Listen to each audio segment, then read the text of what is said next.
Before going to RYLA, I thought it was just going to be a long and insipid week filled with unexciting speakers along with many dull lectures. I was nervous about what the week was to bring, and I kind of believed that the conference was going to be uninformative and not fun, just something that would look good on my college resume. Furthermore, I didn't know if I would be able to socialize with people that were truly strangers to me. But before the lectures and activities had even started, I realized that this conference wasn't going to be anything like I thought it was. Walking in the door to registration, I immediately felt an overwhelming sense of benevolence and fervor among everyone around me.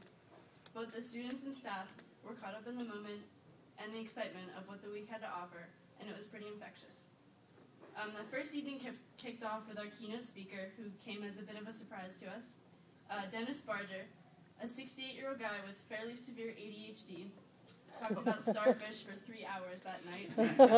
Nevertheless, as ridiculous and irrelevant as that may sound, the message from his story stuck.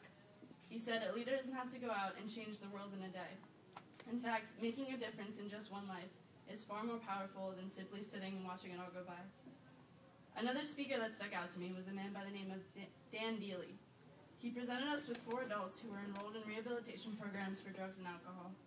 These 4 people had the courage to stand up and tell us their life stories, which they realized was mistake after mistake after mistake.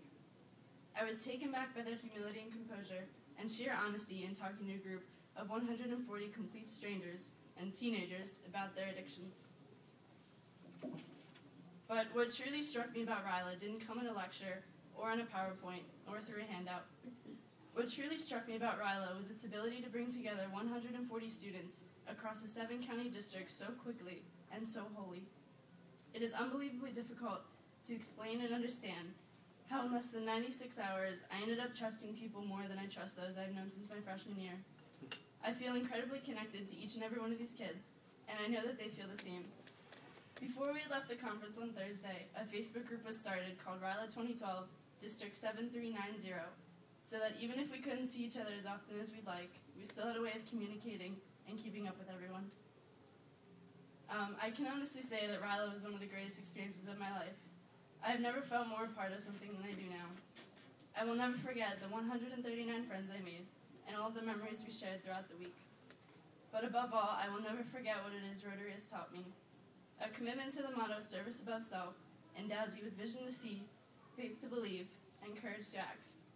Leadership cannot begin without this commitment, but once in place, an array of opportunity presents itself, through which a leader can establish himself and make a difference in their community, country, and eventually the world.